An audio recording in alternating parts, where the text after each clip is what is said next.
Tôi đang ở trên xe để chuẩn bị một cuộc hành trình dài tới vùng đất An Giang. Đây là một vùng giáp ranh biên giới với Campuchia. Có thể nói địa danh này là một trong những nơi tôi nhận được nhiều lời thách thức nhất, bởi vì có quá nhiều địa điểm tâm linh, đặc biệt là cuộc chiến tranh biên giới Tây Nam với Campuchia đã khiến cho nhân dân ta không biết bao nhiêu xương máu đã đổ xuống. Tôi chưa tới An Giang bao giờ, vì vậy đây là một cuộc hành trình không có kế hoạch trước. Tôi sẽ mặc kệ cho số phận. Những cái điều gì tôi gặp phải, những cái điều gì tôi tìm hiểu được, khám phá được, tôi sẽ ghi lại một cách cụ thể đến cho các bạn.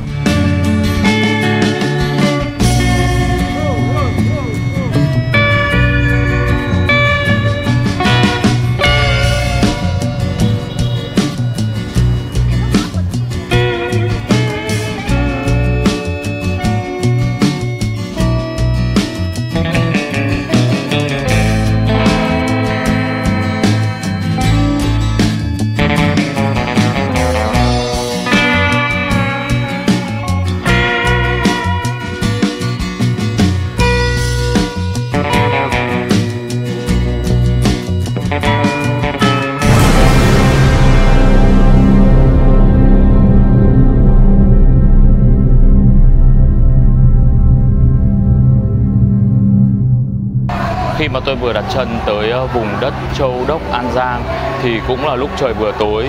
Nhưng điều bất ngờ hơn là tôi phát hiện ra mọi người ở miền Tây đang đổ về miếu bà để mừng ngày lễ.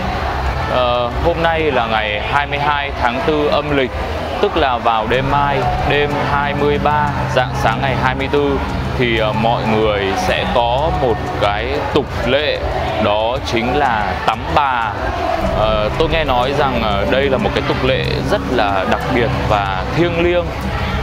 Chỉ có 9 người phụ nữ đồng trinh, 9 người thiếu nữ đồng trinh mới có thể vào tiếp cận để tắm cho bức tượng bà.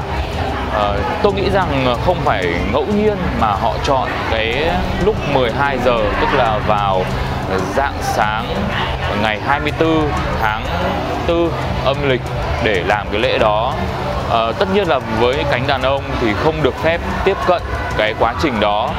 Nhưng tôi đã nghĩ ra một cái địa điểm rất là tâm linh ở vùng đất này.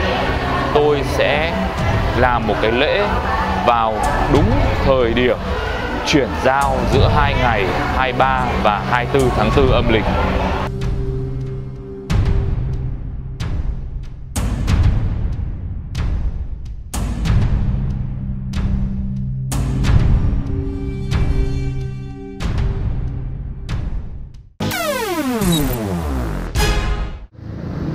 Hai thằng em. Lâu lắm mới gặp lại.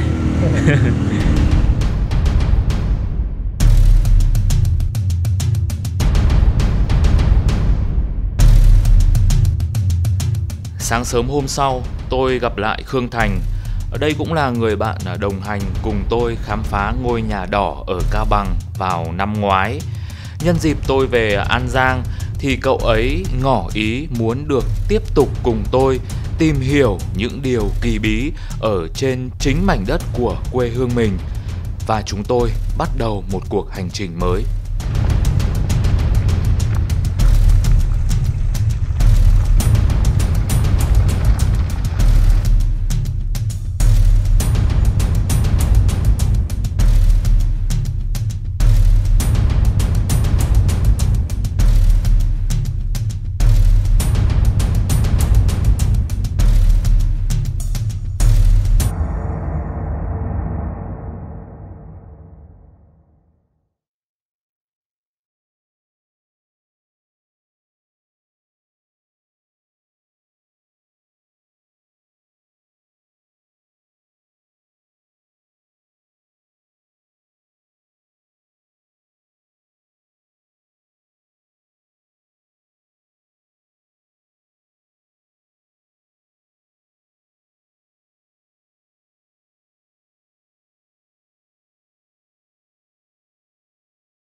bãi bỏ hay nó còn xảy ra với dân tộc chúng ta một lần nữa.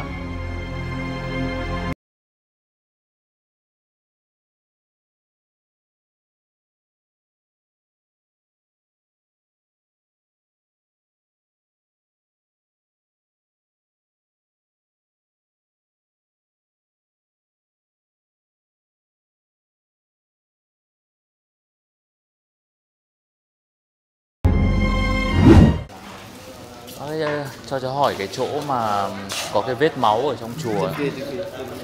Đây ạ.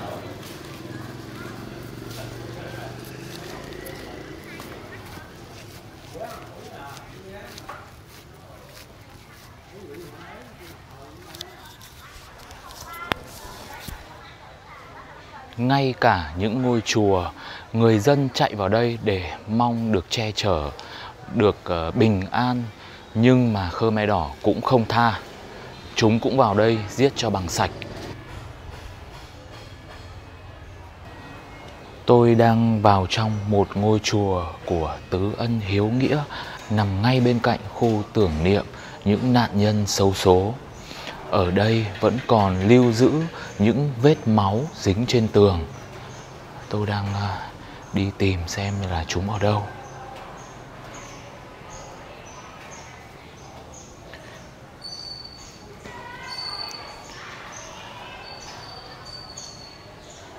Ngôi chùa này đã được sơn sửa lại khá là nhiều rồi. Do đó để mà tìm một cái vết máu thì khá là khó. Tôi không nghĩ rằng là những cái vết ở trên tường ngay bây giờ, bởi vì qua từng đấy thời gian thì nó sẽ phải ố vàng hay như nào đấy. Thực sự An Giang là một nơi có rất nhiều những ngôi chùa, nhưng mà tôi thấy khá là đông đúc. À đây rồi. Đây. Ở đây là một tấm bảng ghi nơi đây là vết máu của nhân dân bị Pol Pot thảm sát năm 1978. Tôi muốn ngồi xuống đây để xem kỹ hơn. Thực sự là những vết vôi màu vàng này là những cái vết vôi mới quét. Còn cái phần màu đỏ này là người ta đã để nguyên trạng cái màu từ những cái năm 78 đó.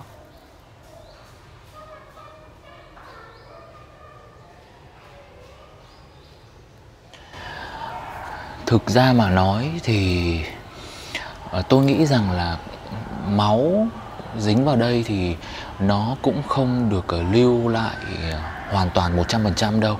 Có thể là người ta giữ lại như này để cho chúng ta hình dung ra rõ hơn về cái tội ác của Pol Pot, về nơi đây đã từng là một trong những cái địa điểm diễn ra cái cuộc thảm sát đó.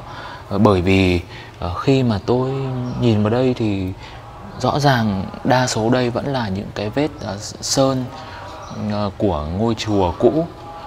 Vết máu thì qua từng đấy thời gian thì chắc chắn nó cũng sẽ bị oxy hóa. Dù sao máu cũng chỉ là một cái chất hữu cơ mà thôi. Ở nơi mà đang lưu giữ những bộ xương nạn nhân của Pol Pot thì tôi thấy rằng mọi người đều quy tập những bộ xương đó ở những nơi khác về. Tôi cảm nhận rằng là ở đó không có hiện tượng gì cả. Còn ngôi chùa này thì chúng ta đều biết rằng là nơi đây thì có Phật. Thì những cái nạn nhân chết ở đây thì tôi nghĩ rằng là họ cũng dễ dàng được siêu thoát hơn là những địa điểm khác. Và tôi biết có một nơi có thể nói rằng là sẽ đầy âm khí. Bởi vì khi đồng bào của chúng ta tưởng chừng là hết nơi để trốn rồi thì họ tìm được một chỗ nghĩ rằng là an toàn. Thế nhưng mà khi bị Pol Pot phát hiện ra, chúng đã tận diệt. Thế cho con hỏi là những cái người mà sống sót qua cái vụ thảm sát ấy thì là có ai còn sống ở Ba Chúc không nhỉ? Dạ còn sống khoảng 10 người. 10 người ạ. Nhưng mà bây giờ không có đây. À không có đây ạ. Dạ ta có bắt lo gia đình. Công việc gia đình không có đến chùa phục vụ được, có lễ hội lớn á mới đến. Thì bây giờ nếu mà con muốn tìm thì tìm họ ở đâu ạ? Cũng xa. Xa. Dạ không tiện, bởi vì người ta đi mà ngắn tứ tán đó, công việc tư nhân gia đình. Vâng. Chứ không có ở chùa. Dạ. Cái núi mà có cái hang mà con nghe nói rằng là Pol Pot nó ném bom mìn vào ấy, thì là ở gần đây không ạ? Dạ, núi Tượng. Núi Tượng. Đây, dạ. Vâng. Mà bây giờ không có lên được, bởi vì hồi xưa đó, mấy năm trước bà con đi tham quan đó, rồi có một số người dựa vào linh thính để người ta xin số đề, rồi công an phát hiện được cấm rồi. Không được đến nữa. Còn trong này là một trảng xe 40 người cũng bị ném lựu đạn đã chết. Là cái vết máu trên tường. Dạ, chỉ có hình tượng về trảng xe ở đây là mình đến được bình thường, còn núi thì không đến nữa.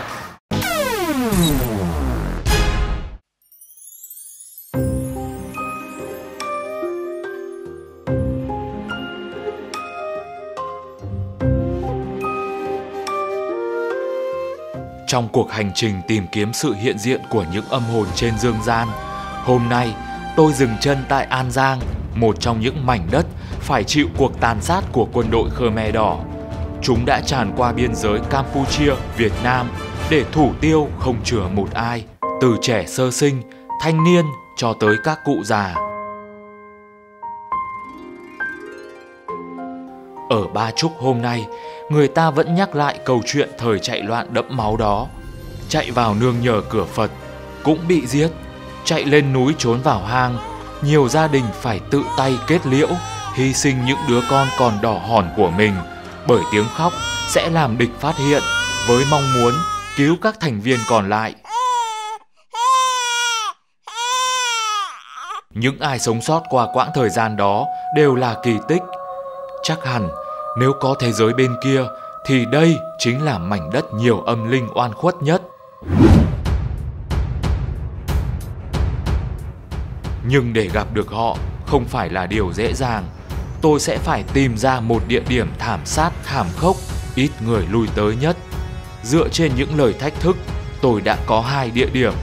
Đó là một chiếc cây cổ thụ, nơi quân Khmer Đỏ tra tấn bằng cách đập đầu những đứa trẻ con vào gốc cây cho đến chết.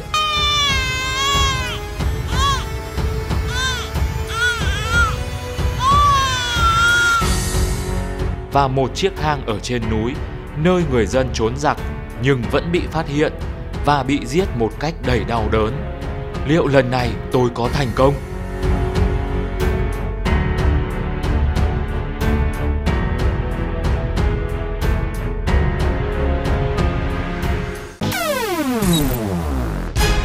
Cái núi mà có cái hang mà con nghe nói rằng là Pol Pot nó ném bom mìn vào ấy, thì là ở gần đây không ạ? Dạ, núi Tượng. Núi Tượng. Đây, dạ. Vâng. Mà bây giờ không có lên được, bởi vì hồi xưa đó, mấy năm trước bà con đi tham quan đó, rồi có một số người dựa vào linh thính để người ta xin số đề, rồi công an phát hiện được cấm rồi. Không được đến nữa. Anh cho anh hỏi núi Tượng đâu nhỉ? À đây à? Núi phía trước này à?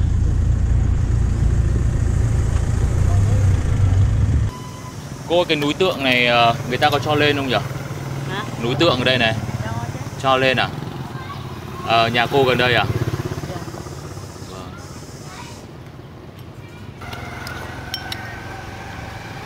Cô ơi, con gửi. Có bảo đường lên cái hang thì có gần đây không ạ? Đây nó cũng có hang mà chợ chú không biết đường đi. Cái hang mà ngày xưa Pol Pot nó giết dân mình ấy. Chợ núi chợ hang. Tức là cũng là đường này cũng đi được đúng không ạ?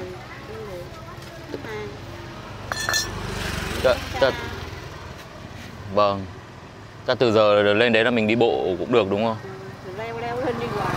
Vâng, con gửi tiền mấy.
Cây dầu ạ?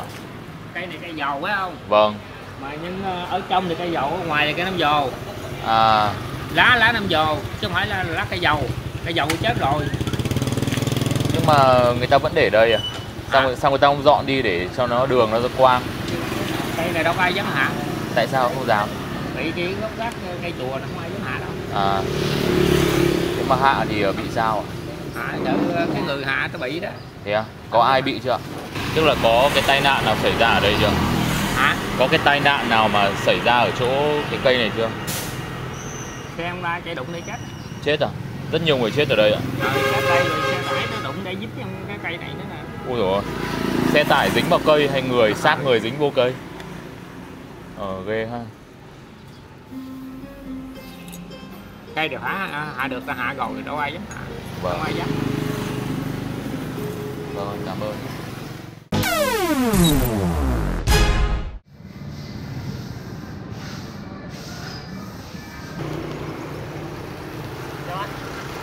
Ủa nè anh đi quay clip ở đây hả? Ừ. Em fan của anh. À thế à, em coi chương trình anh à? Em mới chạy ngang đây, được gặp anh. Em nhà gần đây hay là chạy ngang thôi? Nhà ở đây em mới làm. À thế à? Ở đây quay clip ở đây nội dung gì anh? Anh đang tính tối nay lên núi Tượng vô cái hang đấy. Em có đi với anh không? Hang gì ta? Cái hang ngày xưa mà Pol Pot nó giết người. Ở đây vô chùa nhá. Tôi đang định vô chùa để hỏi các sư thầy về cái cây thì bất ngờ gặp một cậu em này. Thế anh đang định một lát nữa lên trên đó. Anh đi với ai? Anh đi với một cậu cũng ở An Giang nhưng mà cậu ở Tân Châu. Cậu ấy không biết cái địa hình ở đây. Anh ý là anh muốn lên cái hang mà ngày xưa mà Pol Pot ám sát cảnh đó ha. Đúng rồi. Cái hang mà dân mình trốn ấy, thì Pol Pot nó phát hiện ra nó giết hết luôn. Em đã nghe nói về cái hang hay chưa?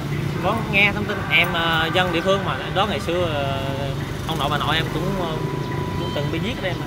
À thế à? Yeah. Ngày xưa bây giờ như là hài cốt bây giờ đâu có mộ đâu. Bây giờ là phải để đặt ở bên Phi La Tam Phủ. Tức là lúc có tìm được cái thi hài của ông bà không, hay là lúc đó khi mà quay lại thì cũng chỉ biết là xác với xương thôi? Thì xương thôi này. Mà em cũng không biết lý do tại sao mà khi mà chiến tranh về bên Boss năm 78 về là khi đó là chỉ còn xương thôi. Không còn là được nguyên hình, không còn nguyên dạng như là không bị chết. Không biết lý do. Bởi vì chắc là mọi người chạy loạn đấy, thì là thì lúc quay về thì cũng phải sau chiến tranh đấy, thì lúc về thì lúc ấy mọi người còn làm gì mà còn xương thịt nữa, đúng không? Còn thịt nữa đâu. Hơn 3.000 hài cốt gom gì.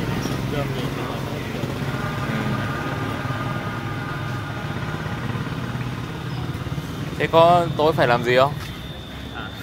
Tối thì em cũng không có làm gì. Không rảnh. Thì đi không? Để về, đi hỏi Vợ. Vợ không cho đi rồi. Không phải thì nhà cũng có mình đi được đi em cũng Thế thì em cũng dân địa phương, em cũng cái chương trình cái vụ thích là bằng cái vụ này, vụ mà về lịch sử về địa phương này em cũng nắm được chút. Thế thì em ghi số anh lại, xong rồi em về em hỏi vợ em như nào thì em gọi điện báo cho anh nhá.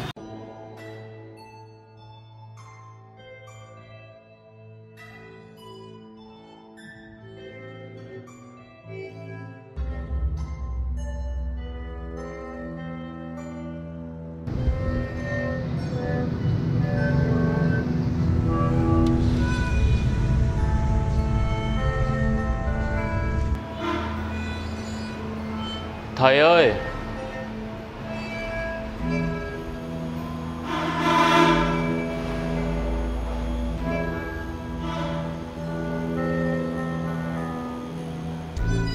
Thầy ơi!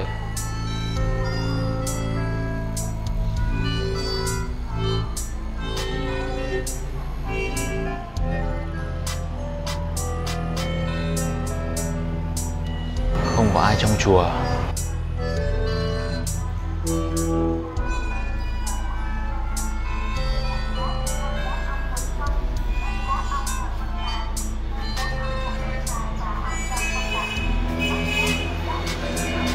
À, con chào bà.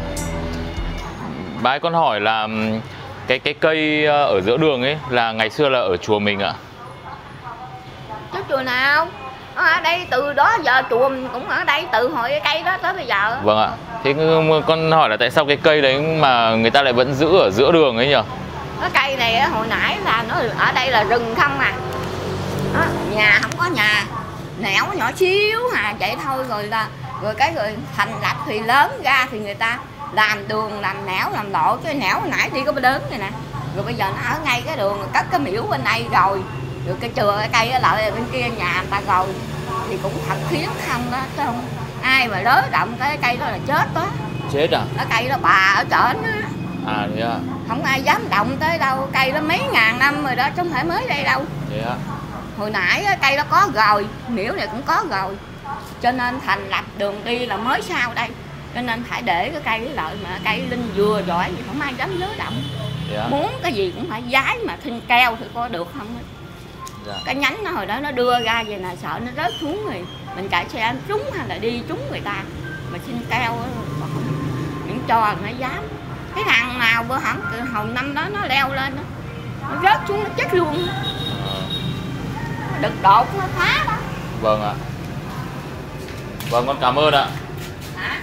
Vâng, con cảm ơn, con đi về. Ở chỗ này tiên ta lại tao lấy điện thoại tao quay phim về để coi. Thế ạ?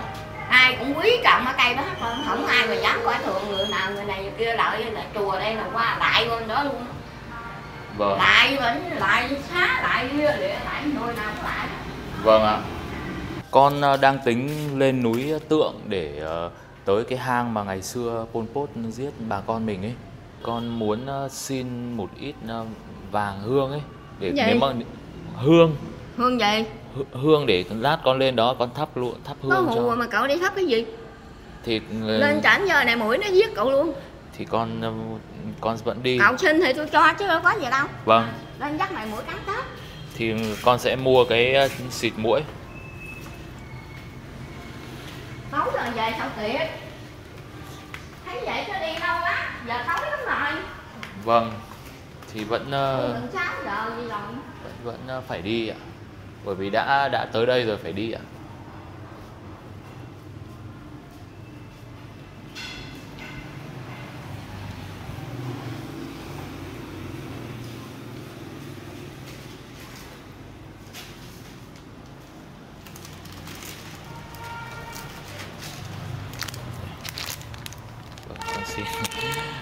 Con xin một ít vàng được không?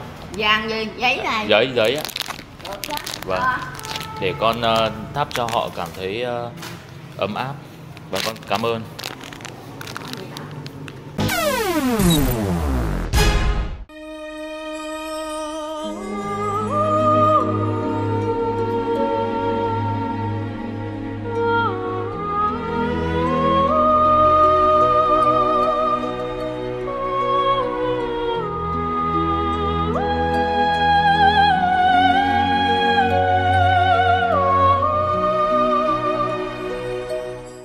Tức là ở đây mọi người sợ không dám lên đó. Và như chú ấy nói thì ở trên đấy là rất là rậm rạp, không ai dám lên. Và mặc dù đấy là một cái hang nhỏ, nhưng mà cháu muốn biết là người ta sợ cái hang đó là sợ vì ngày xưa có nhiều người chết ở đó, hay là vì cái gì khác?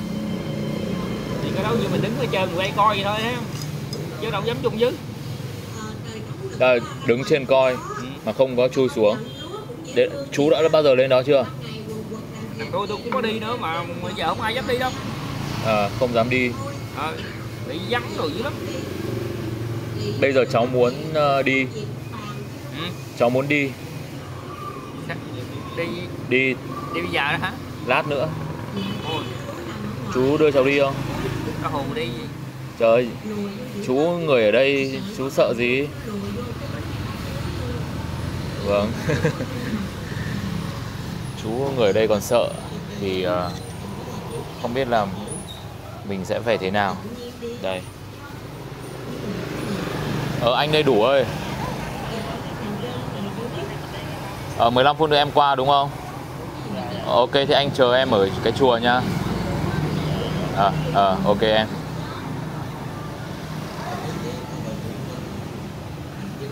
Vậy là cậu Đủ đã đồng ý đi với chúng tôi rồi. Tinh thần thì là rất là muốn đi rồi, nhưng mà kể cả ngay cả những cái người dân sống ở đây rất là sợ và can ngăn như là chú. Nhưng mà thôi đã tới đây rồi thì cứ lên đó cho biết. Hôm nay về đến Hà Nội thì lại cảm thấy tiếc nuối. Nếu mà đến cháu lên đó thì sẽ xuống đây. Nếu mà cháu mà không xuống đây thì chú phải lên tìm cháu, thì chứng tỏ là bị mất tích ở trên đấy. Vậy là những lời đồn đoán về cái cây ở ngay giữa đường gần khu di tích Ba Chúc, rằng đây là một trong những cái nơi mà quân Pol Pot giết hại dân của chúng ta thì chưa có cơ sở. Những người dân ở đây thì chỉ ghi nhận rằng là đây là một chiếc cây thiêng thông thường mọc gần ở một ngôi chùa, và nếu như ai phạm đến thì sẽ phải trả một cái giá rất là đắt bằng chính mạng sống của mình.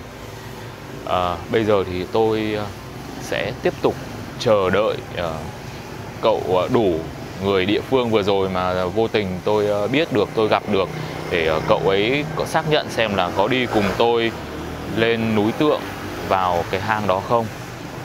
Và tôi nghĩ rằng đây là một chuyến hành trình ngoài cái kế hoạch của tôi. Không biết rằng điều gì sẽ xảy ra. Tốt nhất là đúng theo cái tinh thần của tôi từ trước đến giờ. Mình không sợ cái gì hết, cứ đi thôi, cái gì đến thì đến.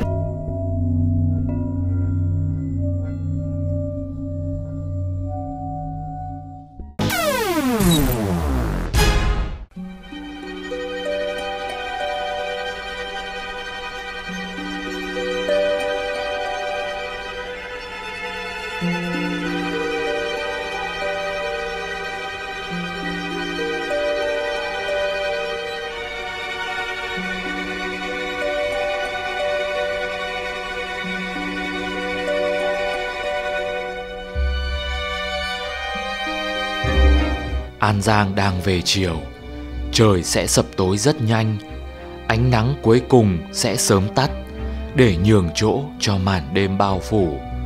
Đây cũng là thời khắc chuyển giao giữa dương và âm.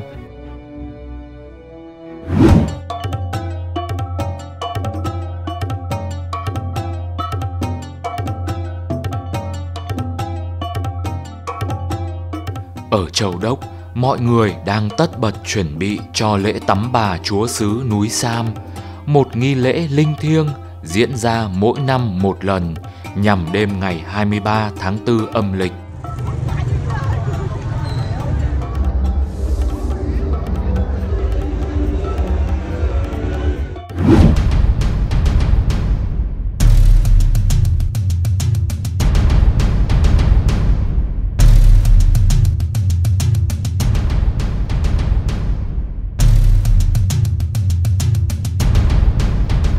Còn tôi đang ở Ba Chúc, chạy đua với thời gian để tìm đường lên một chiếc hang, nơi từng xảy ra trận thảm sát đẫm máu trên núi Tượng năm 1978.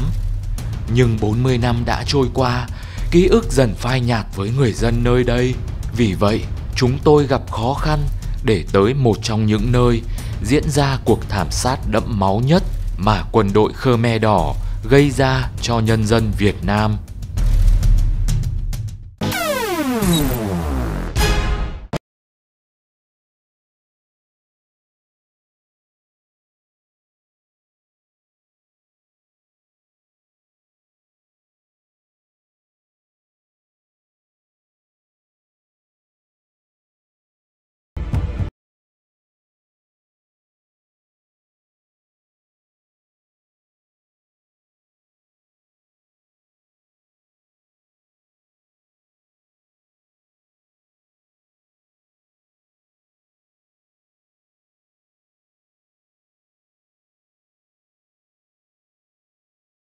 À, đường đấy là chuẩn rồi đúng không? Là lên được đúng cái hang đúng không?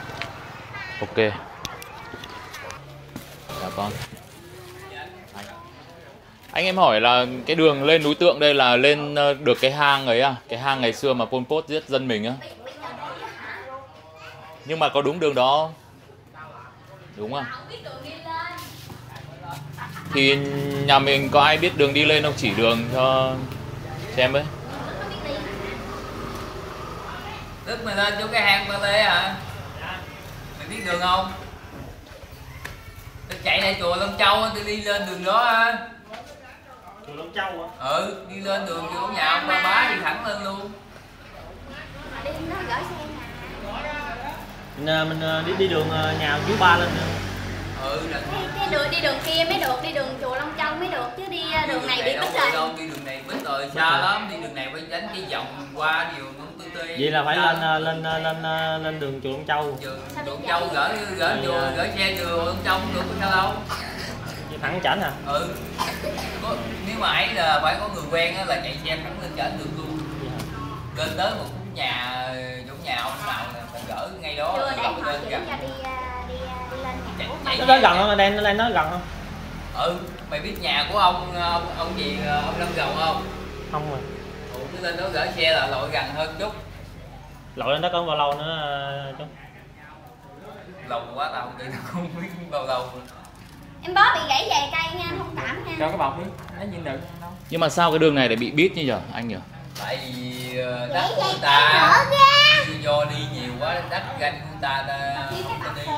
À. Nè. Vậy mà chắc mình đi Ok. Muốn đi lên đó kiếm thằng nhóc cho nó chút 20-30 ngàn gì đó, kiếm dẫn đường cho đi. Có về thằng nhóc nào?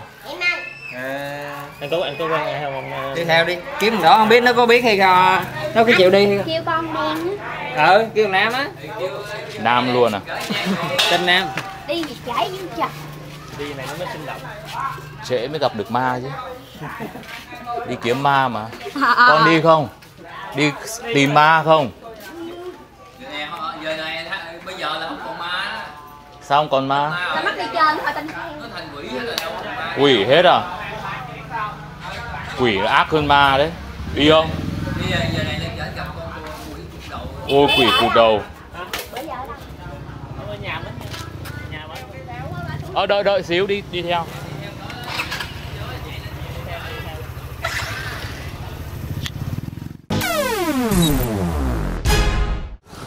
Vậy là cuộc hành trình của chúng tôi không hề thuận lợi như suy nghĩ ban đầu. Cứ nghĩ rằng núi Tượng ở ngay sau lưng, ngay bên cạnh ngôi chùa và khu di tích Ba Trúc, nhưng mà đã đi xa hơn dự tính. Đợi chút à? Bây giờ là cái anh này thì là mới quen thì anh ấy nói rằng là sẽ kiếm một cái người mà dẫn chúng tôi đi. Để gọi cho nó cái. À, gọi.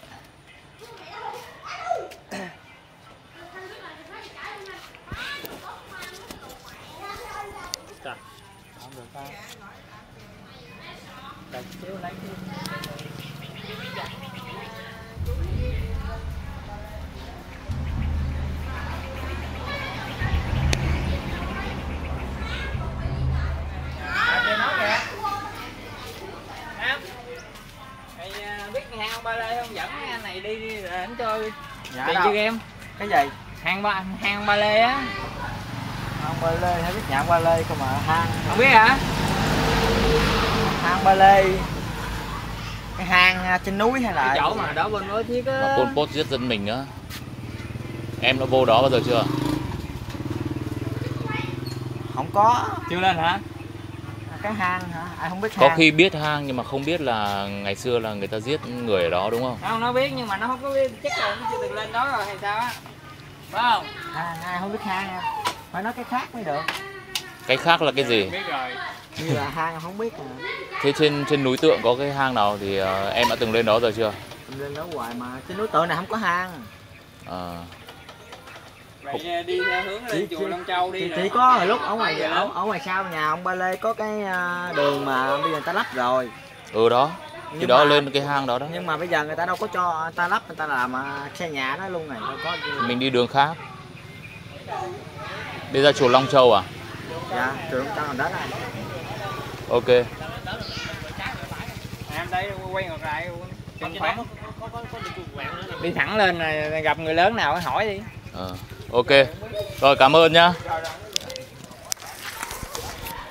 Nói chung là giới trẻ bây giờ thì không phải ai cũng biết về lịch sử. Chúng tôi lại tiếp tục cuộc hành trình.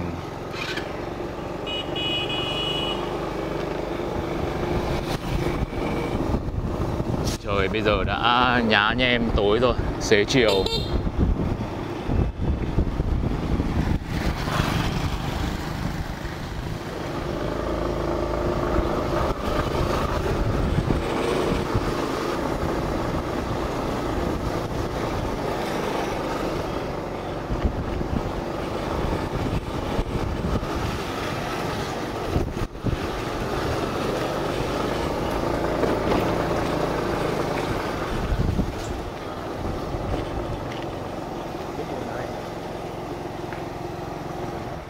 Đường hỏi tiếp thôi. Bên đây. Hỏi đây nhá. Mình hỏi như nào nhỉ? Hỏi đường lên hang của chú Ba Lê. Chú Ba Lê à?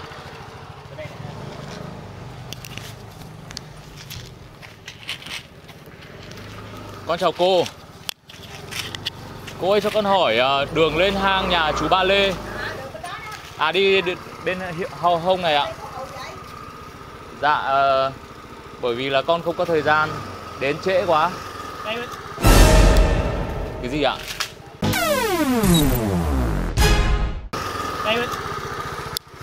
Cái gì ạ? Ma á? Có ma ở trên đấy ạ? À. Mả mồ trên đấy à? Không có nhà. Không, trên núi mà. Ta chỉ ta giờ này đi là sẽ gặp ma. Nói cho ma cỏ gì đi. Mình ra một chút đi đông anh em đông thì có sao đâu. Đi như vậy nè. Con bảo này. Con cô. Gì? Nếu mà gặp ma thật đi thì phải làm sao? Sao không biết đâu. Nè đi đường này nè, tới 3 người phía sau đây nè, đi đường này nè. Chạy thẳng lên đường đó đó. Hỏi thăm ta là hết nhà luôn rồi đó. À. Lên cái nhà cuối cùng hỏi người ta là hết nhà luôn rồi đó nghe, là lên trển là mã không đó. Thế ạ? Chạy thẳng qua hỏi người ta chứ giờ địa chỉ không biết đường. Cái nhà cuối cùng là nhà của ai con? Của con Hinh á, hỏi nhà con Hinh. Đây đây chảnh là có cái nhà phía tay mặt vậy là hết nhà đó, hỏi người ta. Hỏi lên đường nhà Ba Lê thì ta chỉ đi. Tức là bây giờ cứ đi thẳng xong đến một cái nhà cuối cùng. Cái nhà cuối cùng chạy chảnh khoảng 200 m là có cái nhà cuối cùng bên hông nè. Dạ. Để thăm ta. Vâng, con cảm ơn. Mà đi 3 người nó sao đâu. Đi mình nên mới gặp phải không? Không phải gặp luôn mà mình nhát mình sợ vậy đó, đi đi. Vâng.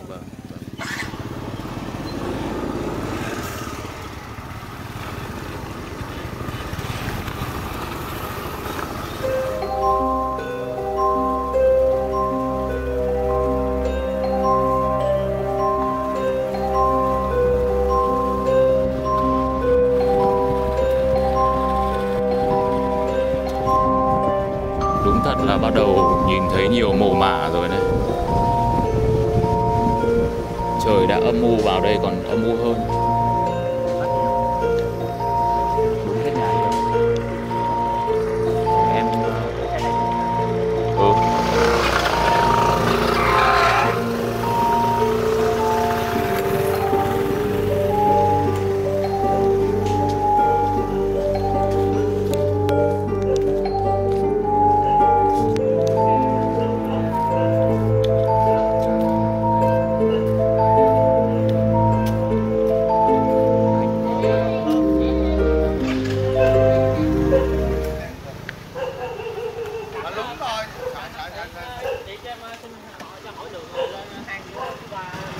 Anh Ba Lê phải không? Vâng.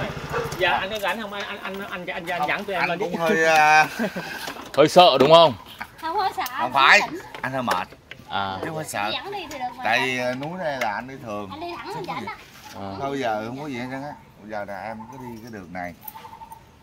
À đi đường đất luôn đây hả? Đi cái đường mòn. Có cái hang ra đi có xa không? Đây chảnh xa có bao nhiêu? Không.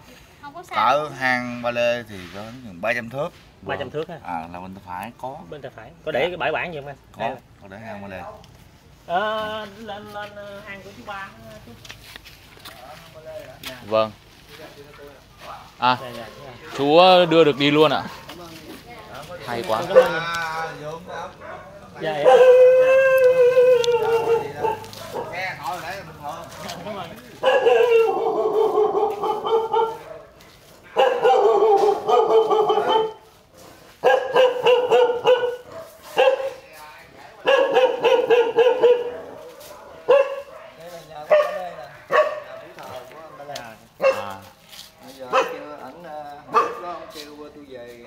Về đây ở nè, anh giao hết cái chân của thờ xong rồi tâm năm mấy là ông biết ông chết rồi. Về xong tôi rồi bàn giao năm mấy là ông chết.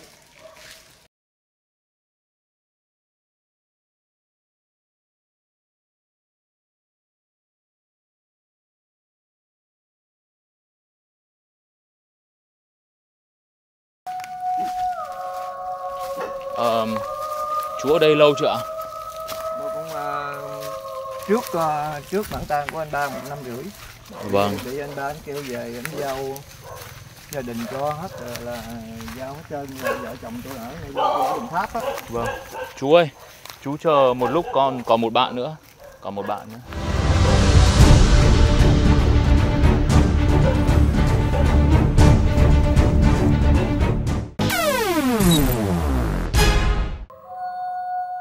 Không biết với các bạn thế nào, nhưng với tôi, lúc trời nhá nhem tối đều mang trong lòng nỗi bất ổn. Ai cũng chỉ mong về quây quần với gia đình của mình, vì đây là thời khắc mà các cụ đã nói, dễ làm con người ta nhìn gà hóa cuốc. Chú ơi, cái hang này chú có biết về cái lịch sử của nó không? Có cái sự tích gì không? Thì cái hang này là năm 1978 á, là giặc bên Bốt nó giết đó. Vâng. Nó giết dân mình đúng không ạ? Đúng rồi. Thì Có bà xã tôi bả rành lắm. Vâng. Chồng bà lên đây được. Bà xã là em ruột. Chú ơi. Chú. Mộ anh Ba Lê nè. Mộ chú Ba Lê à? Thế thì mình thắp hương cho mình thắp hương cho chú Ba Lê một chút. Đường lên núi Tượng không quá nguy hiểm như nhiều con núi khác trong dãy Thất Sơn, nhưng mồ mả nằm rải rác, cùng với khí trời âm u của buổi choạng vạng, thật khó để tỏ ra can đảm. Trong nhóm cũng có thành viên bắt đầu ngần ngại, cả buổi không hề nói một câu nào. Vô đây. Anh là thứ 3, bà xã tôi thứ 7. Vô đây. Em thắp hương cho chú Ba lên một chút đi. Đại diện nhá, đại diện thắp hương cho chú Ba. Vô đây. Anh có mang hương lên này. Có hương sẵn hả? Vô đây. Lấy cái bao diêm đi. Mỗi người một nén nhá, đôi 4 đi. Này. Đứng đây, đứng hẳn vào đây. Mộ ông cố quê ở Vĩnh Long á. Thực ra là bọn con ở ngoài miền Bắc á, thì chỉ nghe nói về những cái nạn nhân của cái vụ thảm sát đó qua sách báo, qua tivi. Đấy thì khi mà có dịp đến đây thì cũng rất là muốn tìm hiểu thêm để biết một phần nào về lịch sử ngày xưa. Dạ. Thì cái mộ đó thì ngay cái mộ nó chết ở trong đó là nằm lắm từ người rồi. Thế ạ? Biết từ người đó. Thế là tức là ngày xưa khi mà Pol Pot đánh qua đây thì lúc đó là chú cũng đã lúc đó là không có ở đây. Tôi ở bên nhà. Lúc đó là thằng con của tôi nó mới có 3 tuổi à. Dạ. Rồi ở bên này nè, ở này chơi, bà xã ở bên này chơi, mẹ con ở này chơi, rồi cái ông già ông thấy vậy ông nó giặt tới rồi thôi con ơi đi về bển đi, đi. Dạ. Có vợ có chồng, chứ giờ còn ở bên đây lỡ mà giặt tới làm sao đây. Nó thành thử ra biểu bà về bển có mấy ngày thì Pol Pot tới rồi. Dạ. Rồi tới nó giết. Vâng. Nó giết thì tôi đâu có hay, nhưng mà khi mà sau này nghe anh Ba rồi với bà con bên vợ Thực Lợi đó, bởi vì đây là ruột của bên vợ không à. Dạ. Thành thử ra nó giết thảm sát lắm. mấy người ở ngoài người ta gặp á. Vâng. Gặp nó giết thảm sát lắm. Dạ. Xa đi. Dạ. Đây để con thôi chú thắp ba thôi, đừng thắp chẵn. Không có người cây gom hương lại cầm. Gom hương lại cầm. Gom hương.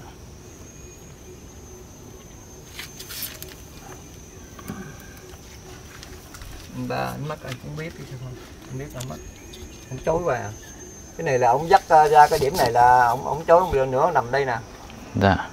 Đi phát mộ á, ở Thanh Minh rồi với Tết rồi ông đấy là ông chối, ông nằm đây là dứt khoát ông phải nằm đây thôi. Tức là ông đã chọn cái chỗ này cho mình. Chỗ này sẵn. Vâng. Ông giám khảo rồi chấm thi đơn mà. ca tài tử của cả Lương Nam Bộ. Ông chấm năm 95 là con Khánh Văn với thằng Nu với thằng Ngọc Chiếm là hạng nhất nhì ba đó. Ông chấm cho mấy người đó tỉnh Hậu Giang. Bác Ba đây là ông là giám khảo uy tín ở địa phương. Chấm thi. Bác Ba là như là ngày xưa còn sống á, là bác Ba là trưởng đại hội Tứ Ân Hiếu Nghĩa của xã. Bia công trạng này còn thiếu đó. Bia công trạng này nó ghi này còn thiếu nè chứ ông nhiều lắm. Công trạng công lao ông dữ lắm. Vâng. Bia công trạng này nó ghi còn thiếu. Ổng là thành viên Hội Văn học Nghệ thuật tỉnh An Giang nữa.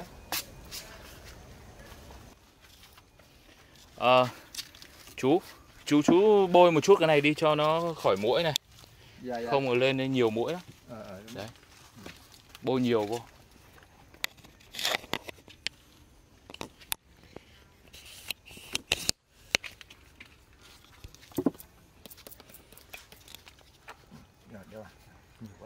Đấy thế cho nó. Em bôi nhiều vô. Thôi, chú cứ bôi nhiều vô.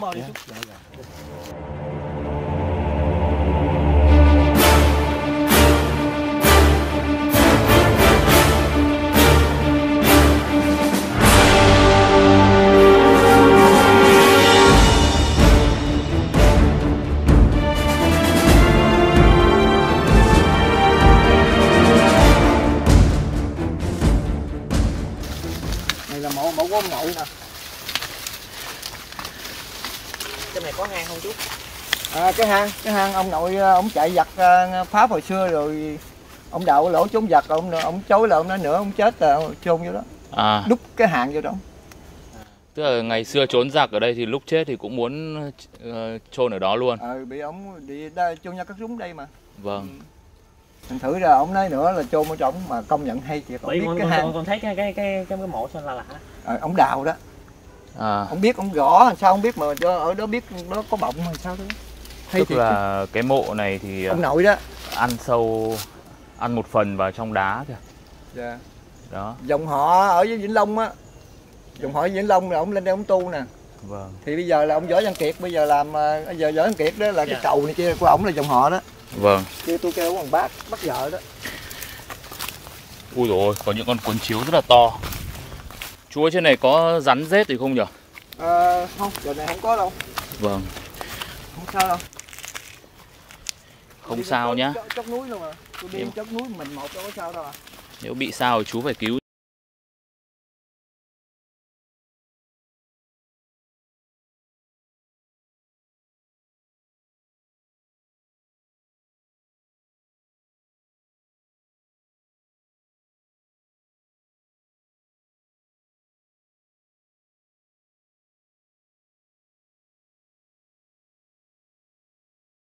Núi này không biết lịch sử như nào nhưng mà cứ đi một đoạn lại thấy có những cái mộ. Rồi có những cái con cuốn chiếu to bằng ngón tay. Cái núi này là người ta ở đây là tu lắm á. Ở đây là cái mộ này cũng cái bia thì nhô ra từ phiến đá.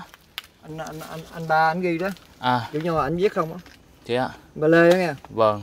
Thì mà chùa cũng của anh Ba Lê, chữ anh Ba Lê không chứ của ông vợ tôi không chứ ai. Chú Ba Lê tài hoa ghê ha. Tài hoa lắm, anh tài lắm. Dạ. Nhưng cái tại sao cái ngôi mộ này cũng ăn một phần vào trong đá này thì nhỉ chú nhỉ? Thì cũng có hang sẵn vậy đó. Cũng có hang à? Ở trong đó bộ ngựa gõ không tắt kìa nè. Vâng. Gõ lớn nè. Hiện bây giờ trong cái hang đá này có bộ ngựa gõ trong đó. Ông vợ ông đem trong trúng giặc đó.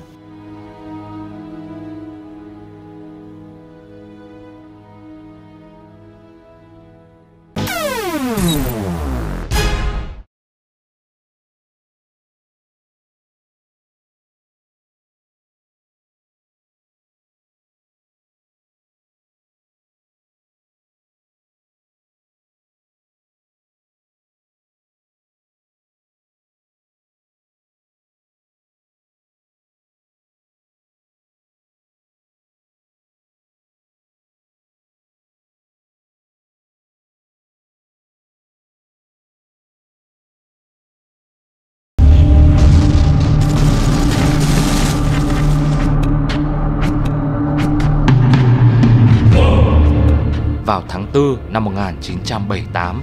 Khi đó ông Ba Lê 37 tuổi. Giặc Pol Pot tràn vào Ba Chúc.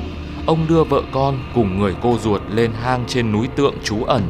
Sau 8 ngày ẩn nấp, chó săn bắt mùi hơi người. Khoảng cuối giờ chiều, chó sủa, bọn Pol Pot mở miệng hang, liền xả 2 băng đạn AK. Còn ông trúng đạn, đẫm máu khóc thét lên. Ông Ba Lê lách người trong vách đá miệng hang. Khi nghe chúng bắn hết đạn, liền phóng ra.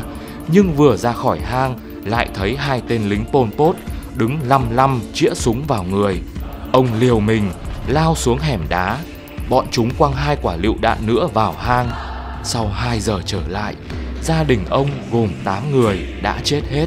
Toàn bộ quần áo, vàng vòng của nạn nhân chúng lấy đi. Ông chỉ còn biết ôm xác người thân của mình vào lòng mà chết lặng.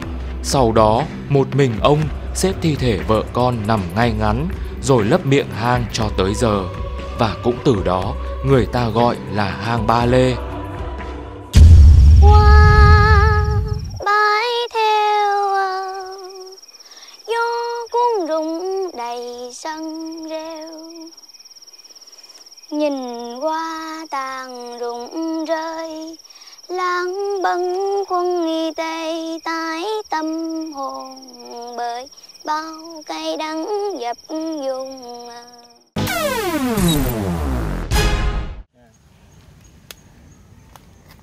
Rồi sau này nó giết rồi ở trong hang luôn.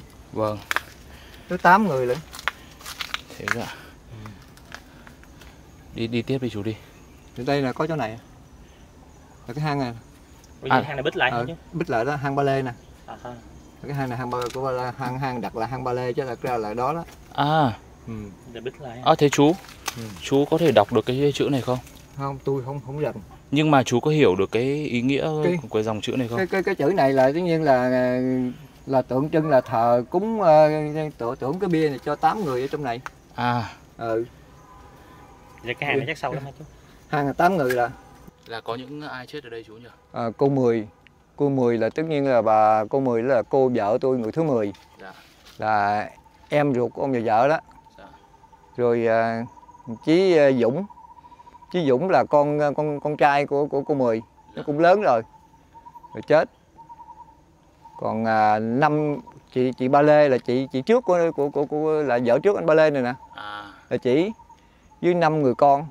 5 người con là gồm có nè Ngọc Điệp, Phương, Đường Khoa, Đường Chi, Nghệ. Mấy đứa con của chị cũng xứng đáng lắm mà chết trơn. Rồi khi mà nó giết á, thì anh Ba Lê anh chạy từ trong hang này nè. Nó kêu ra, nó nói ai á có gì thì ở trong hang cứ ra đi, nó tha.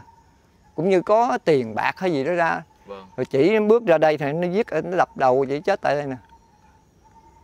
Đó, xong rồi là người biết chết rồi cái nó kêu người ta ra, cái hổng ra cái luyện beta cho chết hết. Giết chết hết. Rồi nó bắt cái thằng nhỏ đó, cái người mà xung quanh đây người ta núp trong cái lá cây đó. Vâng. Rồi người ta thấy thằng đó là cái thằng Miên mà nó nói tiếng Việt được á. Vâng. Nó mới dắt cái thằng Út, nói thằng này đẹp quá. Bồng đi một khoảng xa, vậy cái nhỏ này khóc hoài, cái nói thôi để tao chở là tao trả cho cha mẹ mày. Nó xách 2 cái giò nó đập đây nè. Đập chết nhỏ tại đây luôn nè. Ớn. Đó. Rồi còn anh Ba thì anh nhảy đây nè.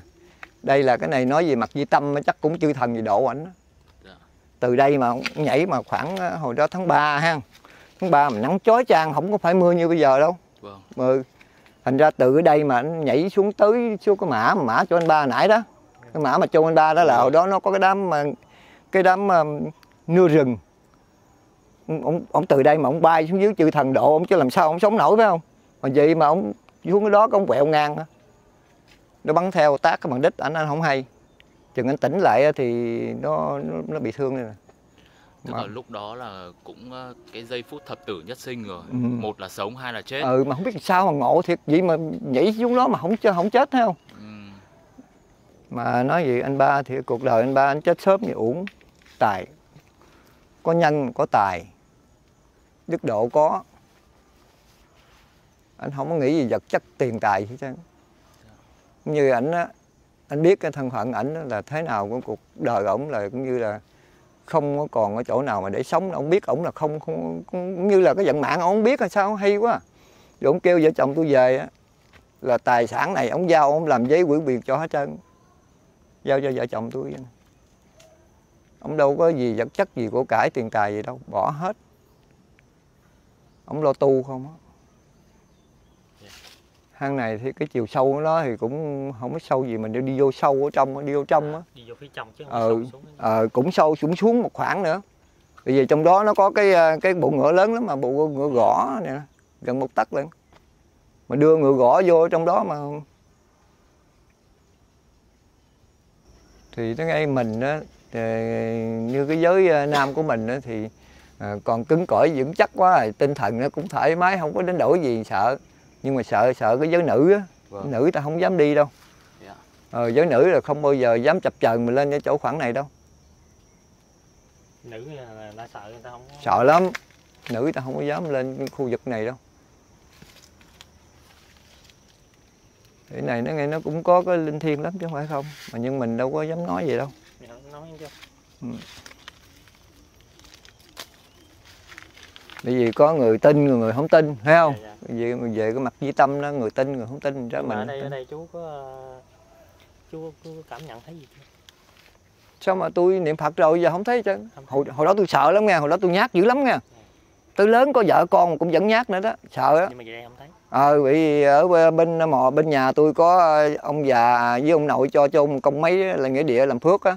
Cho ta chôn mà ta nói sệt mộ hết trơn, trời ơi tôi sợ dữ lắm. Nó đi làm lúa trọng mà ngủ đồng mà giữ lúa mà không dám ngủ dùng mã ớn lạnh. Mà về đây sao giờ tôi niệm Phật riết rồi không sợ chứ. Chứ mấy người mà nói về tin tưởng số đề, số vọng rồi đó thấy không? Thì hay lên đây mò lên đây đốt hương rồi xin vậy đó. Vậy là tôi đã hiểu vì sao có người biết và có người không biết về chiếc hang này. Thực ra nếu như ai mà có tuổi như chú mà đã từng sống ở cái thời kỳ đó thì sẽ được nghe nói và được biết về cái hang này. Còn cái giới trẻ thì họ sẽ không biết. Bởi vì thực sự là bây giờ cũng không còn hang nữa. Hang đã bị bịt kín lại rồi, bịt cái miệng lại bằng một cái tấm bia tưởng niệm như thế này. Nếu mà như một người bình thường như tôi đi qua đây thì cũng chỉ nghĩ rằng là đây chỉ là một cái mộ, một cái tấm bia nào đó, đúng không? Bởi vì ngay cả những cái dòng chữ ở trên này thì cũng đều là chữ này là chữ nho. Đó. Em vợ tôi thì rành lắm, mấy đứa em vợ thì nó được lắm, nó biết. Tôi không có rành chữ nho này. Vâng. Thì thôi mình đã tới đây rồi thì có mang theo cả hương ấy thì chắc cũng thắp hương cho 8 người. 8 người đã từng tốt lắm. Ở đây. Tôi đã tính chở ngược lấy bó hương mà đâu có ngờ cậu nó có trong đó rồi chứ có sẵn rồi. Vâng, bởi vì cháu xác định là lên đây thì mình cũng mong cho họ được ấm áp phần nào mà. Vâng. Em ngồi xuống. Ngồi xuống.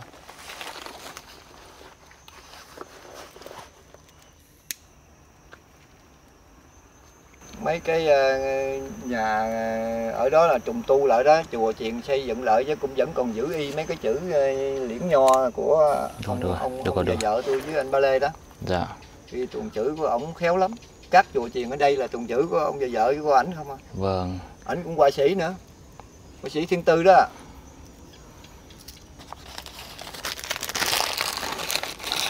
Nên là khắc vẽ họa là ảnh không à. Nhà cửa là ảnh họa không. Ồ, thế là chú Ba Lê là vừa vẽ này, vừa viết chữ nho này, vừa đàn hát này. Thổi sáo tài lắm. Ồ, quá giỏi ha. Lúc mà chị chết rồi đó, ông buồn đó.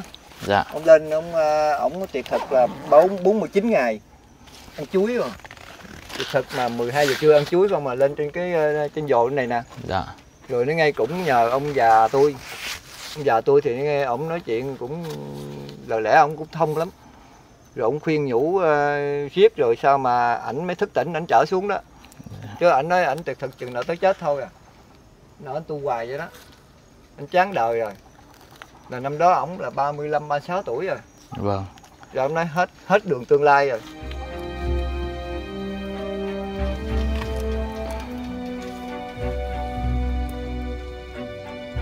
Đây nhiều nước ấy.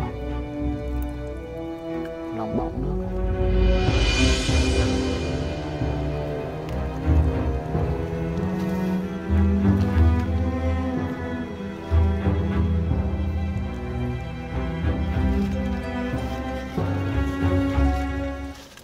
Ủa sao ở đây là có tục lệ là gom hương để lấy chung à? Dạ. À. Ở chùa chiền cũng vậy nữa. Ở chùa chiền thì có người thủ lễ đó. Dạ. Gom hương lại thì dân đưa cho cái ông ấy, dân đồ Phật. Vâng. Đây thế thì làm đúng nghi lễ lắm cưng ơi. Vâng. Em ấy lửa.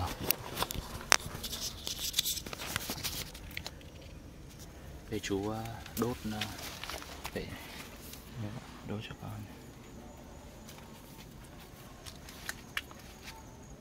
Như cái này mà đốt cái này đốt tiền là tôi cũng cúng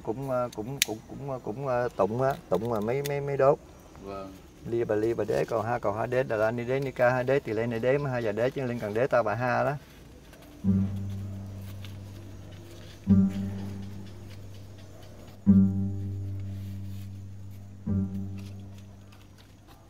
Miệng hang Ba Lê hiện trạng đã bị bít kín bởi một tấm bia mộ được xây bằng gạch lớn và kiên cố. Bên trong là không gian lớn, vẫn còn hài cốt của 8 người trong gia đình ông Bùi Văn Lê. Phía trên là một tảng đá lớn. Với quan niệm của nhiều nơi, một ngôi mộ thiếu đi lỗ thông thiên sẽ khiến linh hồn khó mà siêu thoát.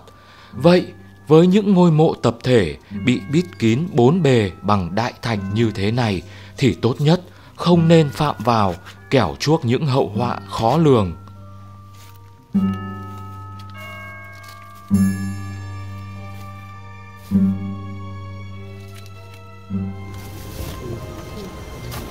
Cô mời chị ba với mấy em mấy cháu rồi đó. Về lãnh tiền.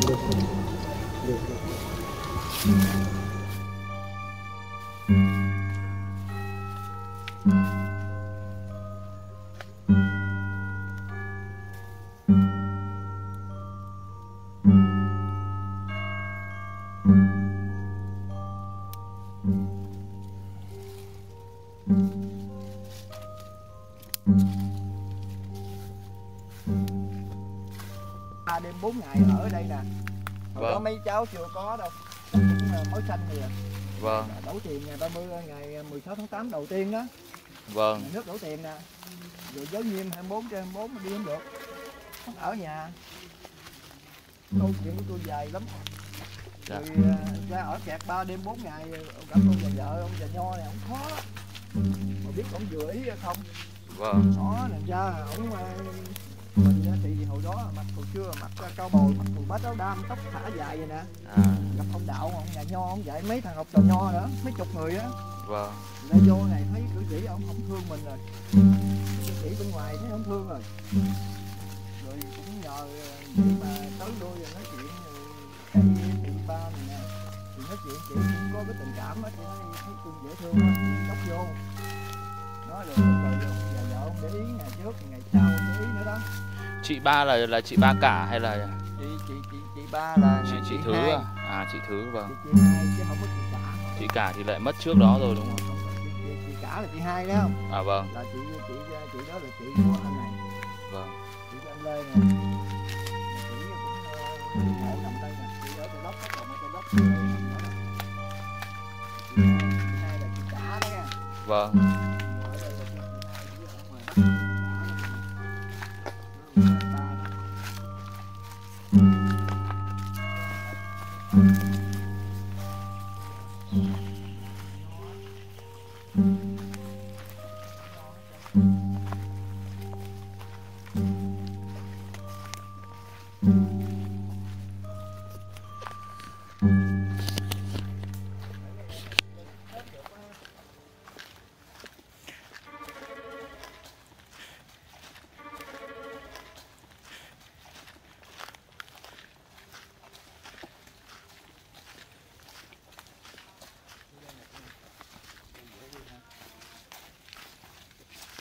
Ui.